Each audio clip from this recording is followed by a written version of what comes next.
the shutout. Now they probably need to deliver a little breathing room, maybe make it a 2-score game as they've got it 1st and 10.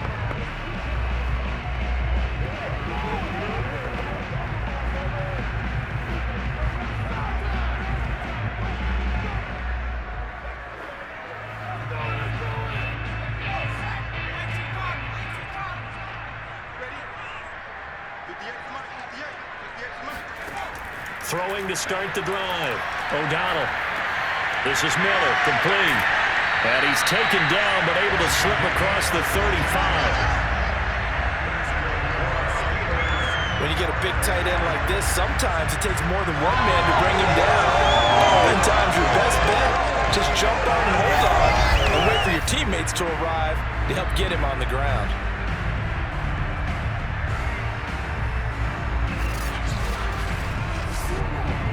One play has him to the 37 here for 1st and 10. Off the play fake. O'Donnell. This is complete to Holmes. And out of bounds on the other side of midfield at the 45. And a good quarterback facing zone coverage. If he has just a little bit of time to survey the scene, that's what's going to happen. No doubt about it. If there's no pressure, he's going to continue to pick them apart because he'll have all that time to find someone open downfield. He can only cover for so long. So maybe they want to go to a zone blitz scheme, get a little bit more pressure. Remember when Carolina did that against Denver? They lost the game ultimately. They dropped the defensive end out, and he ended up with an interception in that game in Super Bowl 50. Maybe some sort of scheme like that to try and get more pressure at the passer. It'll be a pickup of 5 on the keeper. It's 2nd down.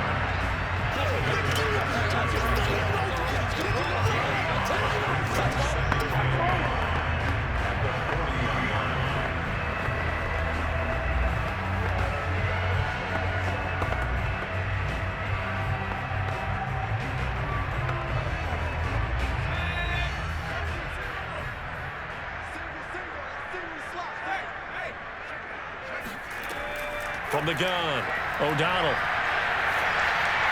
And his throw is incomplete.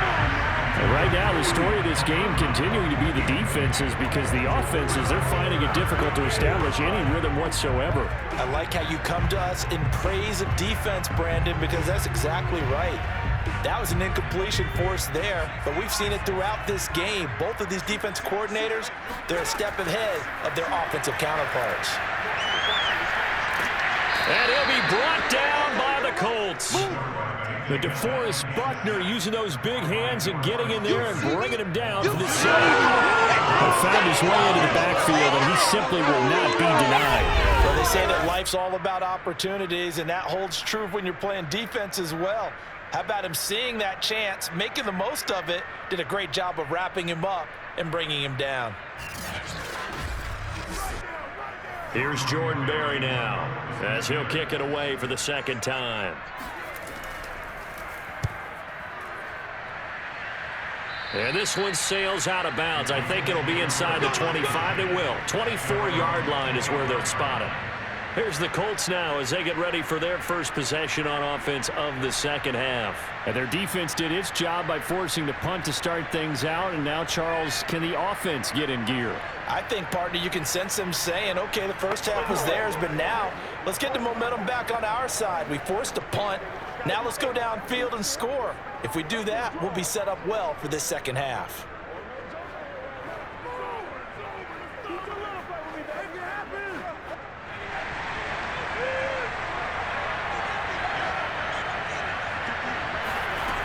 They'll come out throwing here to start the drive.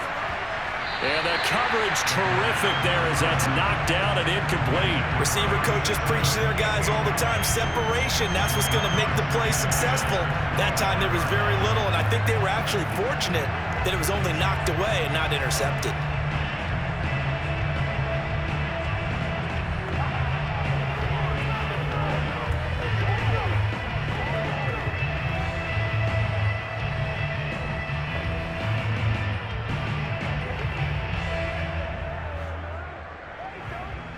So following the incompletion, here's 2nd and 10 from the 25.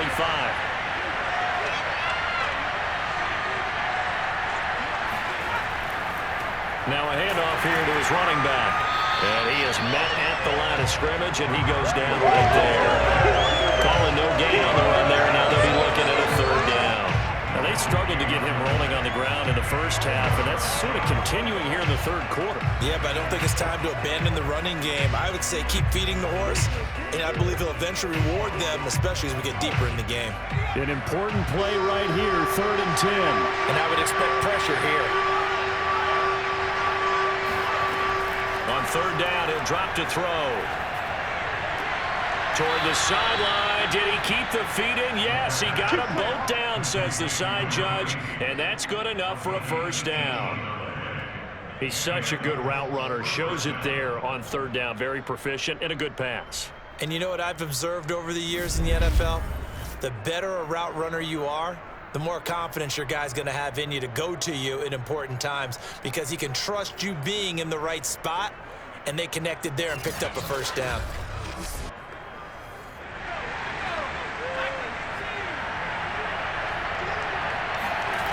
They'll look to throw here on 1st down.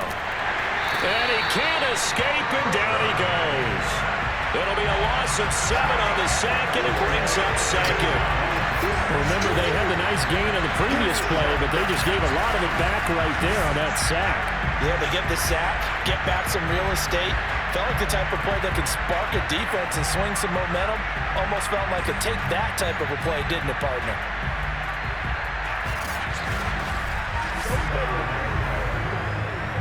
Don't need it all back at once, but you figure they're going to need something here. 17 yards to go on 2nd down. He'll look to throw. It's a short one here, complete to the tight end. It'll be a pickup of 15 as that'll lead to 3rd down. That's a good bounce-back play right there after taking a sack on 1st down. Didn't quite get it to the marker, but now they're in a much better spot for a 3rd and short yardage call. If you're the offensive coordinator, you like looking at that section a heck of a lot better than trying to figure out 3rd and long. They'll run on 3rd down with Faulk. And he's corralled, but not before getting it inside the 35. Sometimes with the running game, you've just got to stick with it. Look, it's the 3rd quarter, no time to panic. But that also doesn't mean you just do it the same way you've been doing it the entire ball game. Maybe change up some blocking assignments or run a few different plays, but stay with the overall essence of the running game. Still in search of their first touchdown of the game, but they're on the move. 1st and 10. They'll go right back to the ground with Faulk. And he is going to be stopped cold behind the line of scrimmage. 2 yards the loss, 2nd and 12. I see a shake of the head as he gets up, and you've got to imagine he's thinking, guys, you got to help me out. He's hoping his team can read his thoughts because he definitely needs some assistance.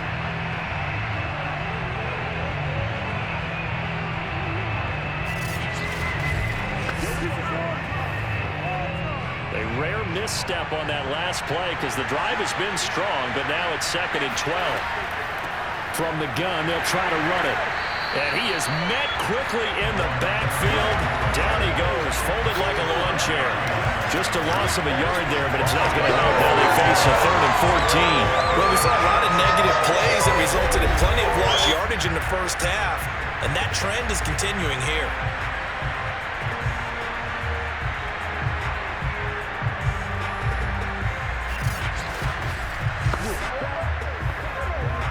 Well, the terrible towels here at Heinz Field out in full force. Here's 3rd and long. Now on 3rd and long, they'll look to throw. Throwing right, and that's complete. And they will stop him short. They get him to the ground at the 27.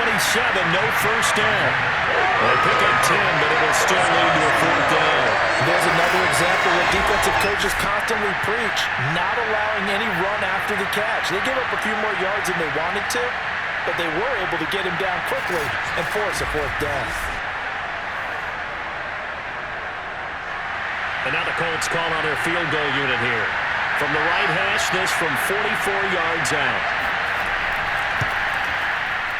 And his kick is good. And they are on the board, trailing now 6-3. So the 3 points there, and CD, that helps them inch a bit closer. Yeah, partner, when you're losing, any points you see go on the board in your favor, you're happy to take them.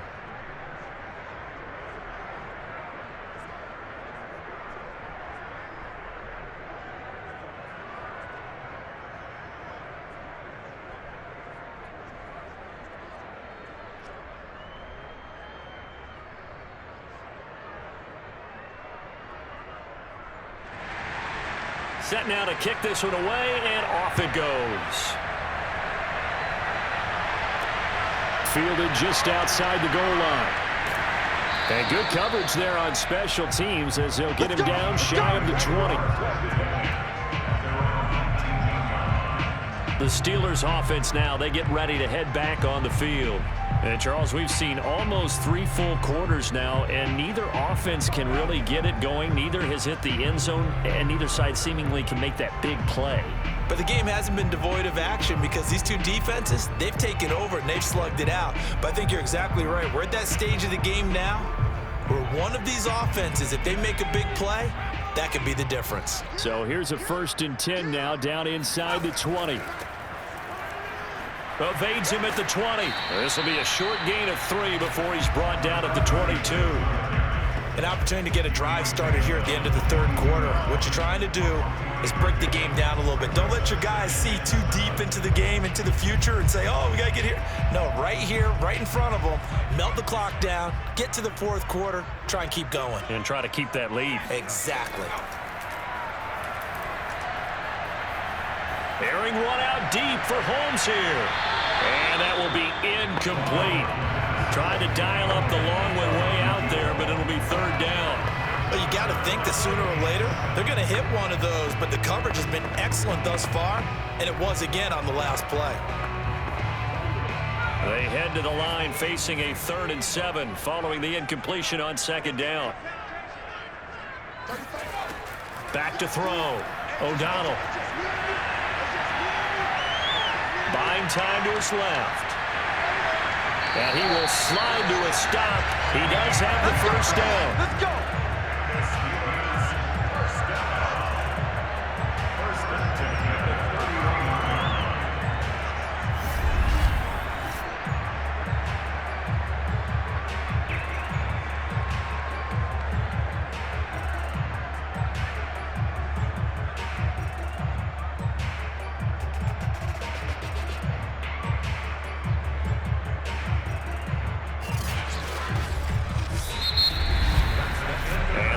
Going to do it for this 3rd quarter of action.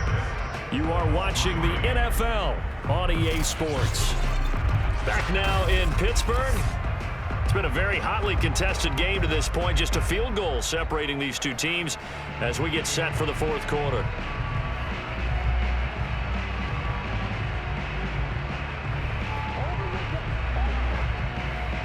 Line of scrimmage, the 31 now on 1st and 10. Looking to throw. O'Donnell on the right side. This is Miller.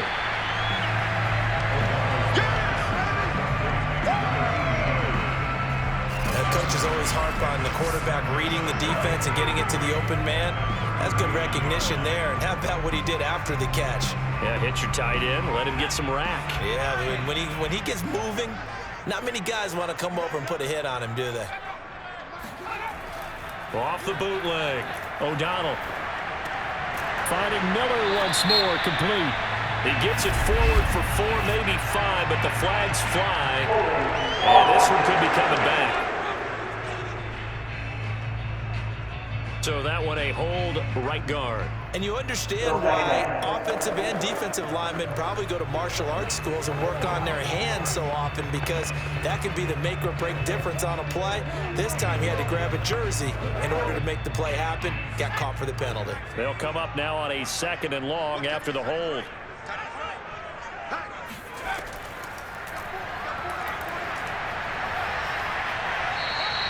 Call it no gain on the keeper, and it's going to bring up a 3rd down.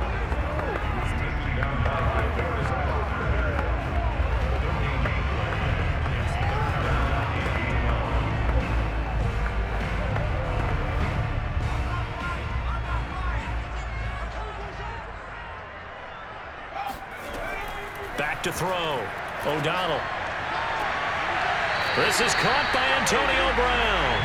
And he's going to be out of bounds right at midfield. And that certainly appears to be a critical conversion right there, because not only do they keep the drive going, they take valuable time off the clock as well. They have to feel really good about that last completion.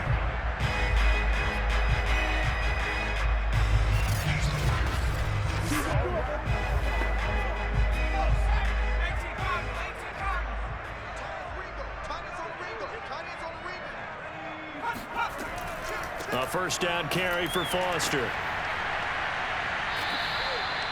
DeForest Buckner in on the tackle.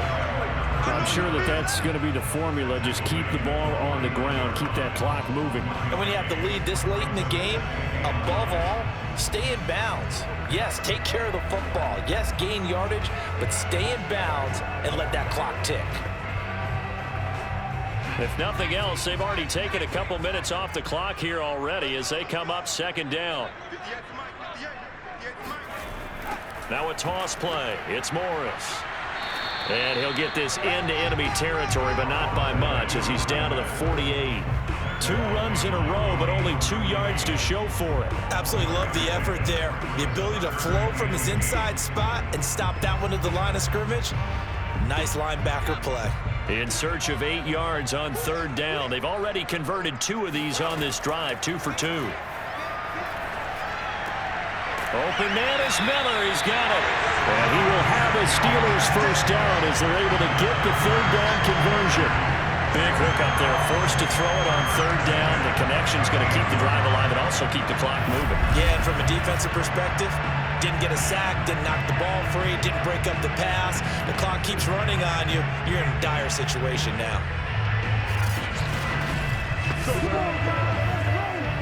So here's a 1st and 10 at the 38.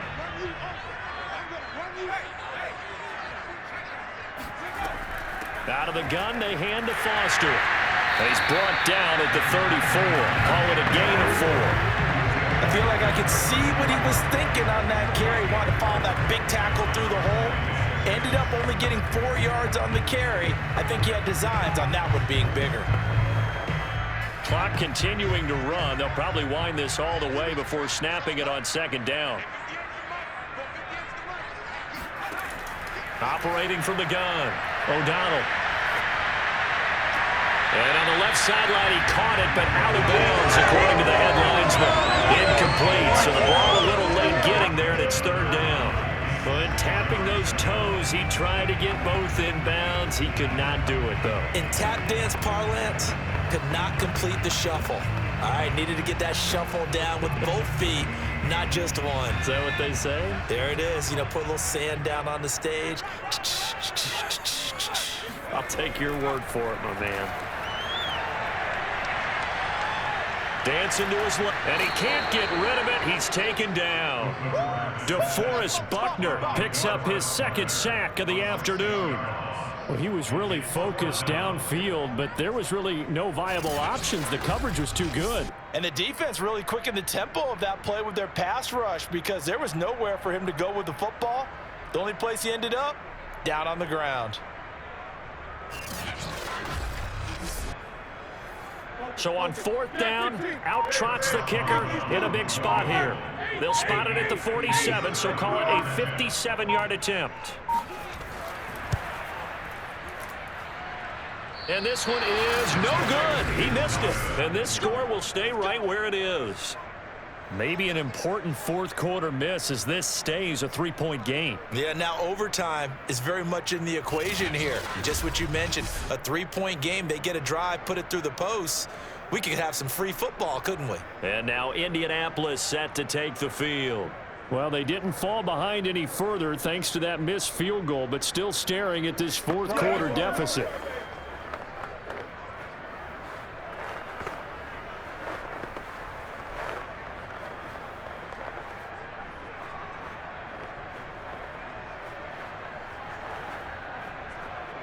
Good starting field position for the Colts as they have it 1st and 10 on their side of midfield at the 47.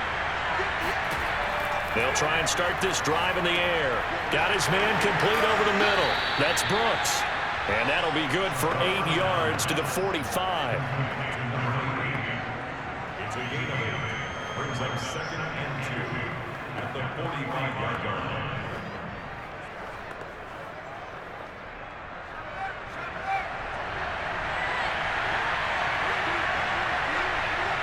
Three points separating these two sides with 2 minutes left to go in the fourth.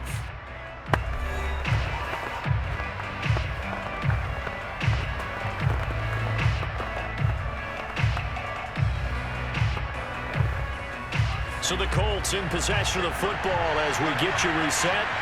They come up on a 2nd down now in a game that looks like it's going to go down to the wire. Meanwhile, the throw here is complete. Oh, no, he lost the football. And it's picked up by the Steelers.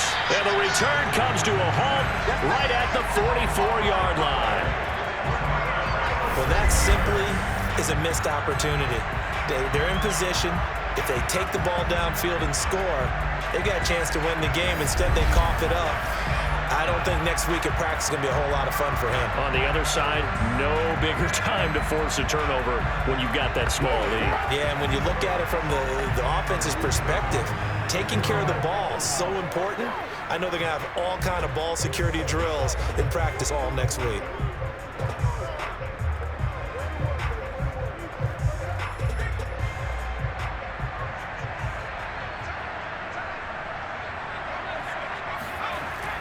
They'll run on 1st down. Morris.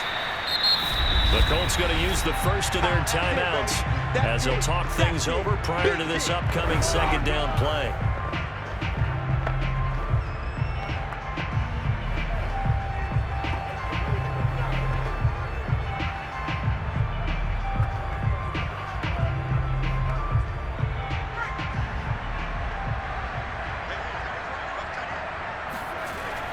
They run again with Morris.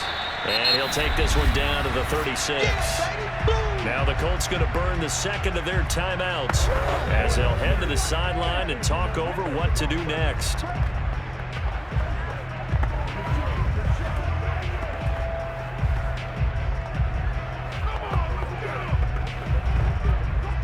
And for the Colts, an extra defensive back in there now on 3rd down. Looking to throw.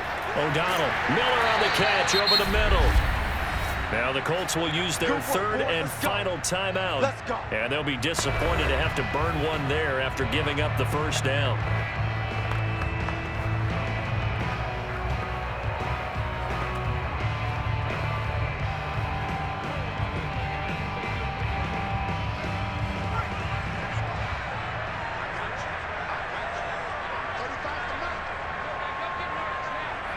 And they will take a knee here.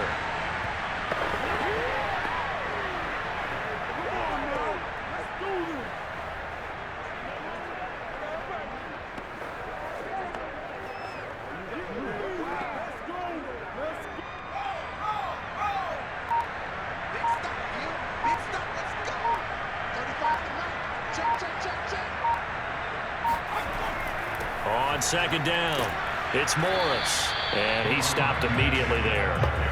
No gain that time, and it leaves him with 3rd and 11 coming up. Charles, why didn't they just take the knee there? You're asking the question that I'm asking as well, because we've seen a lot of football where coaches decide maybe they get a little greedy. I don't know if they're doing it for stats or for what reason. We've seen it happen in college. And how about in the NFL?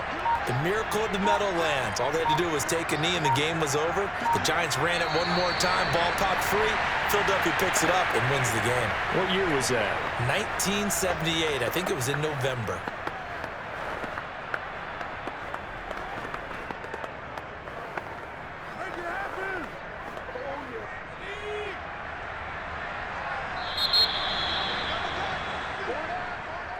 Well, Charles, the old saying, the old cliche, if you will, points at a premium. That certainly applied here, didn't it? And that almost felt like opened up a time capsule, didn't it? Old school football, low scoring, close game. What a way to finish it up. You loved it, didn't you? You loved the defenses. I certainly did. Brought back the images of the game of old.